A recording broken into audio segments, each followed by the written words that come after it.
বিসমিল্লাহির রহমানে আমরা এখন যাচ্ছি এক ভাইকে ধাতা ধরতে, দেখি সেই দর্শক ভাইকে কোথায় পাওয়া যায়। দেখা যাচ্ছে এক ভাই গাড়ির মধ্যে বসিয়েছে, কার জন্য অপেক্ষা করতেছে আমরা জানি না, শুভাকাঙ্ক্ষীর জন্য হয়তো অপেক্ষা করতেছে। আমরা তার মাঝে এই ভাইয়ের সঙ্গে কথা বলবো, আপনারা একটু আমার সঙ্গে আসুন।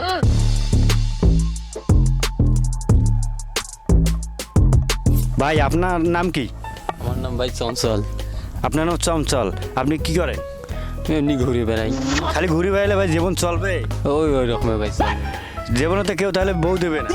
না, বৌদি আর অনেকজনই আছে। আপনার তো বয়স অনেক হয়েছে, আপনি ঘুরি বেড়ান কেন? এই এক সময় ঘুরি বেড়াবে ছোট বাচ্চারা, আপনারা তো কাজ করে খাওয়ার বয়স হয়ে গেছে। হ্যাঁ, কাজ করি মাঝে সাঝে একটু। ভাই আপনার একটা প্রশ্ন করব, আপনি নেগেটিভভাবে নেবেন না পজিটিভভাবে নেবেন। বলো। ছেলেদের ঢোলে না মেয়েদের ঢোলে? এটা কি বলেন ভাই? এই অ্যান্সারটা আপনার দিতে পারলে আপনার জন্য আকর্ষণীয় পুরস্কার আছে আমাদের দর্শকের জন্য দেখাবো। অ্যান্ড আপনি এই অ্যান্সারটা সঠিকভাবে যদি উত্তর দিতে পারেন, আপনার 30 সেকেন্ড সময় থাকবে।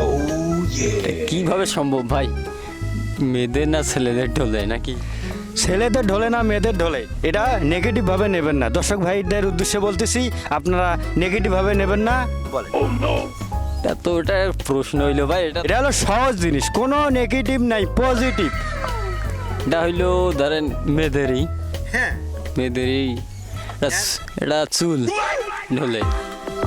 আপনি সঠিক উত্তর দিয়েছেন, মেয়েদের পেছনে চুল ঢোলে। অ্যান্ড আপনারা দর্শক ভাই আপনার জন্য আকর্ষণীয় পুরস্কার, পুরস্কারটা দেন ভাই আপনার জন্য। আজকের জন্য আপনার দামি পুরস্কার দিলাম। আসি, খোদা হাফেজ, ভালো থাকেন।